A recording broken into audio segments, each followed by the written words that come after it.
And I just wanted to write these points down. This is why. This is why I take my days seriously. No, there's a lot of days that I'm feeling so low energy, unmotivated to do anything, but I just, hello. All the leaves are so beautiful.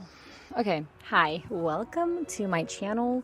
Today's video is going to be more of like journal reflection. I'm basically going to be sharing some of my notes from my journal that I wrote to myself. So you're just getting a sneak peek into the things that I think about as a parent, as a mother to young children. Today's journal entry was why this is the most important time of my life. This is my challenge, my season, and why I feel convicted on certain points and why I wrote them down. I will share.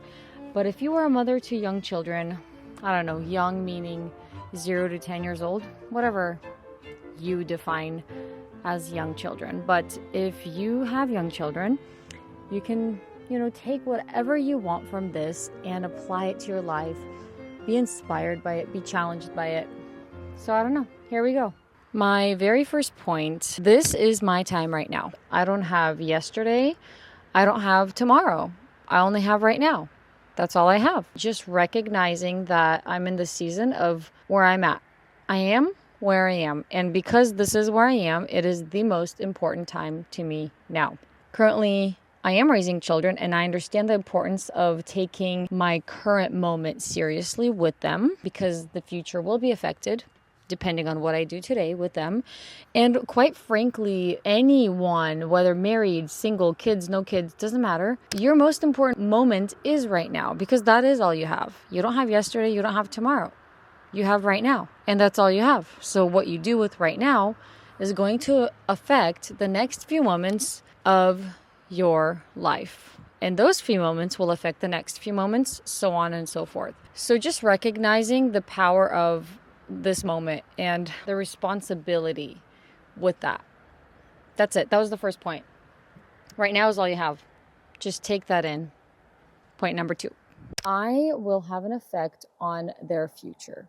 Because guess what? Children eventually become adults, believe it or not.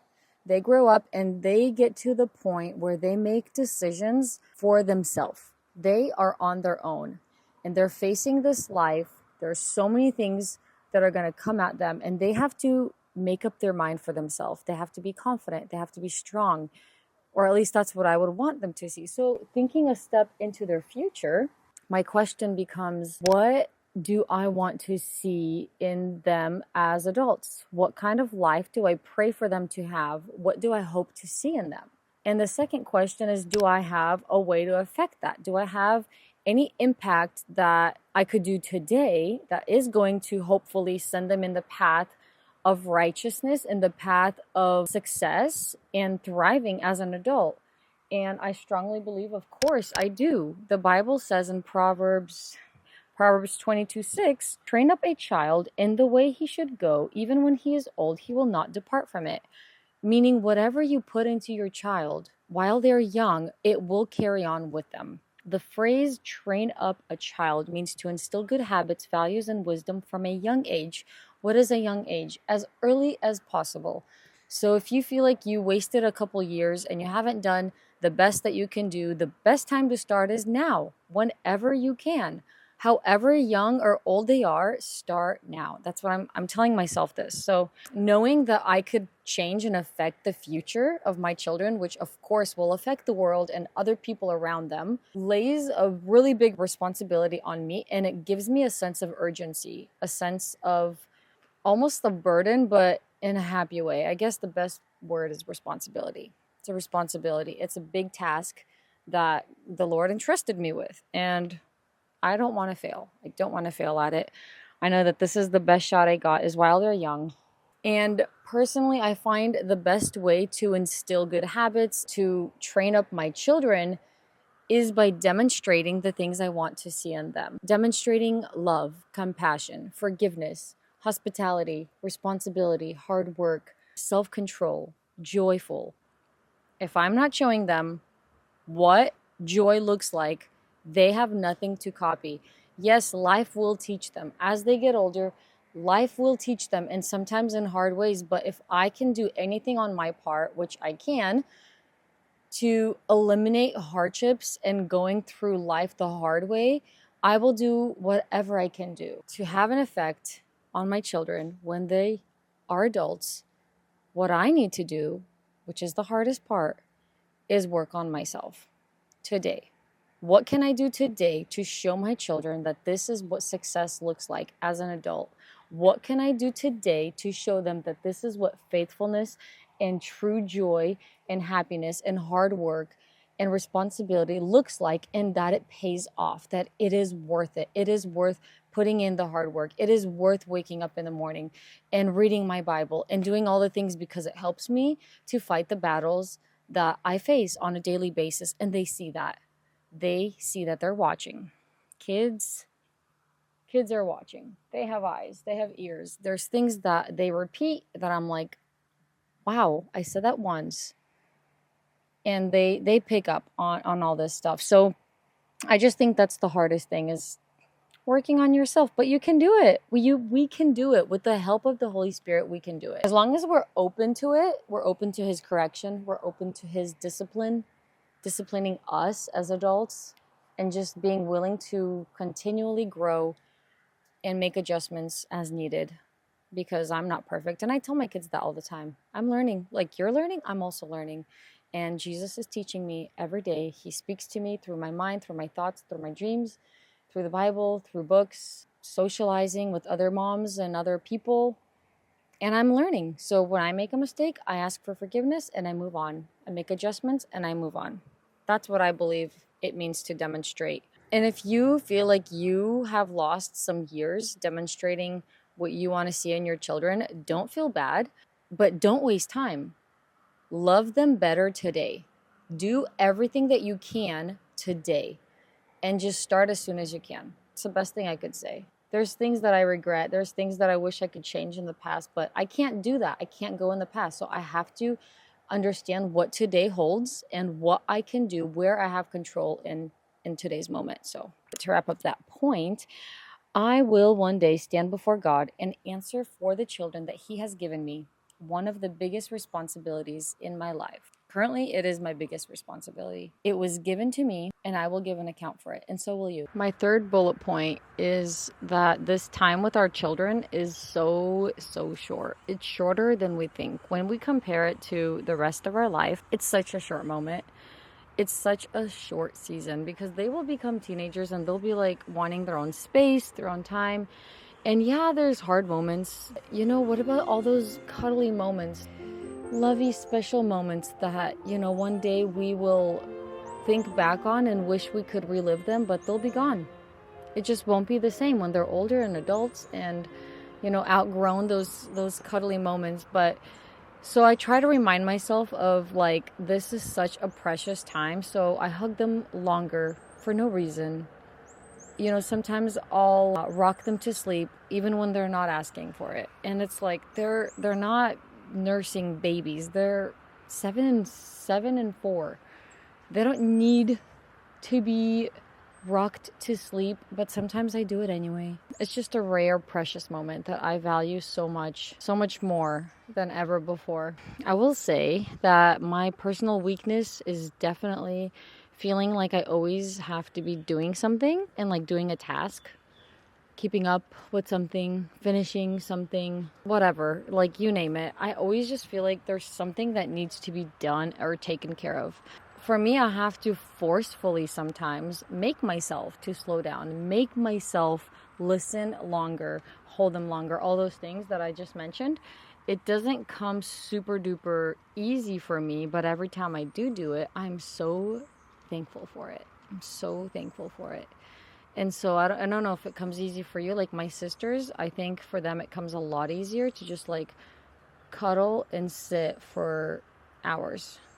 I don't know, hours, but you know what I mean? For some people, it just comes much easier. For me, I have to make myself stay put, don't rush, don't go anywhere, just sit. And I'm telling you, every single time that I do that and I just sit longer, I absolutely love it. I'm like, this is the best way that I could have spent the last hour or 30 minutes or whatever time that I had to kind of make myself stay. Another thing that really helps me to slow down, this one's kind of big. It's kind of big because I remember the moments when I was little, and I remember like what I saw, what I felt, what I heard. Like there's some phrases that are still in my head, as a 5-year-old. I remember my mom saying certain things, or like I remember seeing her doing certain tasks every day, and it was so repetitive. That's like, it was such a norm, it was like, okay, mom's in the kitchen. Like, I remember those feelings. And so when I put myself into my kids and I see, like, I pretend that's me and them, it helps me to be like, what would I want? What would I want to feel or see? And it helps me to be the mom for them in that moment that they need me to be. More affectionate, more caring, more involved. That helps me a lot. I don't know if you remember your moments as a child, but put yourself in their shoes, Again, these are just, I'm reminding myself of this. I wrote these things in my journal because I'm like, why is my life so important right now? And I just wanted to write these points down. This is why. This is why I take my days seriously. I'm not saying every day I'm motivated and like super inspired. No, there's a lot of days that I'm feeling so low energy and unmotivated to do anything. But I just know that these core beliefs that keep me going in the times that I do want to give up and just like put my feet up, do whatever I want to do, read my book, do my stuff. Like, I have projects I want to work on. Like, the kids can wait. No, my projects can wait. My kids are growing up too fast. Lastly is, I want a good relationship with my children when they are older, when they are adults. And the way that I know that I could keep that is by starting as soon as possible with trust. I know that one of the best ways that I could build a relationship with them while they're young is being open, being honest. So when I say being honest, it's when I'm like apologizing a lot. I'm open to when I'm making mistakes, I share with them. When I'm struggling or having a hard day, I tell them. When I need some compassion, I tell them, like, see what I'm doing. This is really hard for me. I talk to them like adults, and they understand. That's the thing, is they understand, and they learn compassion when you talk to them about it. Like, I tell my 7-year-old daughter, have you noticed I've been standing in the kitchen for like, I don't know, 2 hours now? Like, I'm so tired. My feet hurt, and I really wish I could lay down.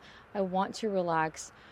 Like, and she understands that. She understands, and she has more compassion. I don't do it in a way of like I'm ranting or I'm blaming somebody. I don't blame my children. I say that I want to serve you. I want to feed you well. I want you guys to, have all these things, but I'm just sharing that I'm so tired and my feet hurt and I just want to pick them up and I just want to rest. There's more compassion there when you're sharing your burden. Not in a way for them to carry it, but just sharing. Okay, you guys know what I'm saying. I'm talking so much. We don't hold grudges either. When there is any type of tension between me and my children, we talk about it. We resolve it quite quickly. I don't let us stay mad at each other for long. I do give them space, and I allow us to have our own space when we need to process big emotions or whatever, but we come back together pretty quickly because we don't believe in staying bitter or staying in unforgiveness. Like, we feel each other's energy, and I'm like, if something is wrong, let's talk about it. Let's ask for forgiveness if we need to, or if you need some space, you can go to the room. If you want to scream, go to the room and scream in the pillow. That's fine. Just don't scream where my ears are hurting and it's bothering everyone around. So I say things like that, but we give space, but we talk about it and we hug it out and we love each other. And I think that is what's going to bring us together, keep us in a good relationship when my kids are older. I want friendship with them. I don't want them just to be my babies. I want to be friends with them as well. Our trust is built, and the sooner we start to build it, the stronger it will be as we all grow. All right, I guess that was it. I hope you guys enjoyed looking into my notes as I spoke them out.